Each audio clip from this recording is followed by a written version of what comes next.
GETTYTom Watson convinced Jeremy Corbyn to quit, claims explosive new book. Deputy Party leader Tom Watson tried to strike a deal with beleaguered Mr Corbyn to get him to stand down in the wake of the vote.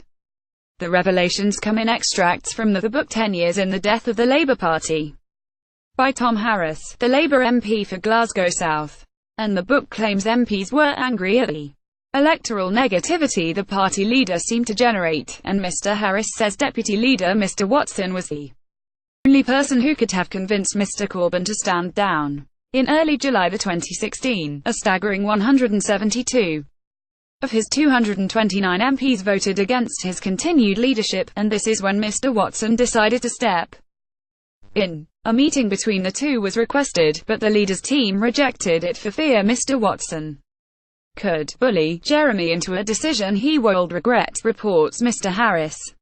However, the pair did eventually meet.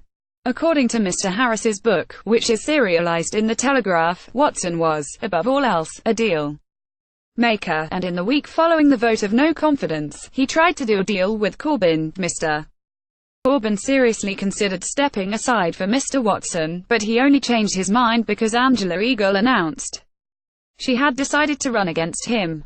Mr Harris wrote, "If she'd just waited until Tom had done his job, he might have gone." At the time, Labour MP Ruth Smith said Mr Corbyn had shown a catastrophic failure of leadership, and must step down to make way for someone with the backbone to confront racism and anti-Semitism. The book will also tell the story of how Shami Chakrabarti becomes the only new Labour peer in 2016 because she was the only name Mr Corbyn could remember following a call from David Cameron. GETTY 172 of his 229 MPs voted against Corbyn remaining as leader. Getty Angela Eagle decided to run against Corbyn.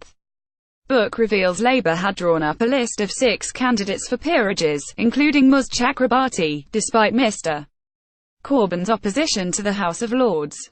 Unfortunately, Mr Corbyn's office failed to submit the list to Downing Street in time, prompting then Prime Minister Mr Cameron to phone Mr Corbyn to hear his nominations.